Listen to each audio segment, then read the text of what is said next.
बच्चों, अगर कोई पॉपुलेशन हार्डी विनबर इक्विलिब्रियम या जेनेटिक इक्विलिब्रियम में है तो इसका मतलब उसमें उस पॉपुलेशन में एवोल्यूशन नहीं हो रहा है।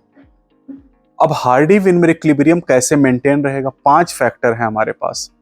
अगर इन 5 में से कोई भी फैक्टर चेंज होगा तो हार्डी विनबर इक्विलिब्रियम डिस्टर्ब होगा, और हार्डी विनबर इक्विलिब्रियम अगर डिस्टर्ब होगा तो उस केस में एवोल्यूशन होगा। जब तक हार्डी विनबर इक्विलिब्रियम मेंटेन रहेगा एवोल्यूशन नहीं होगा। हार्डी विनबर इक्विलिब्रियम डिस्टर्ब होगा तो एवोल्यूशन होगा।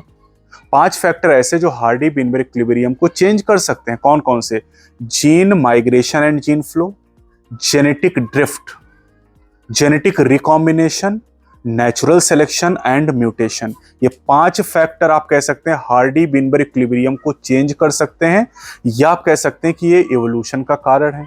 अच्छा, अगर कहें नो म्यूटेशन, अगर म्यूटेशन नहीं हो रहा मतलब जेनेटिक इक्विलिब्रियम मेंटेन रहेगा।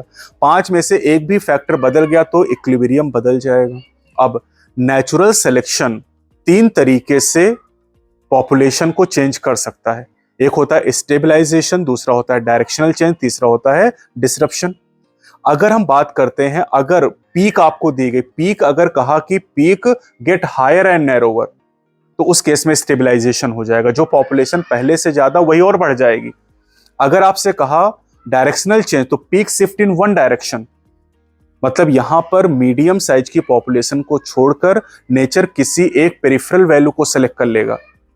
अगर डिसरप्शन का है तो 2 पीक बन जाएंगी, यानी मीडियम साइज की पॉपुलेशन को छोड़कर नेचर दोनों पेरिफेरल वैल्यूज को सेलेक्ट कर लेगा। तो इस तरीके से भी न्यूमेरिकल पूछे जाते हैं, stabilization, directional change and disruption.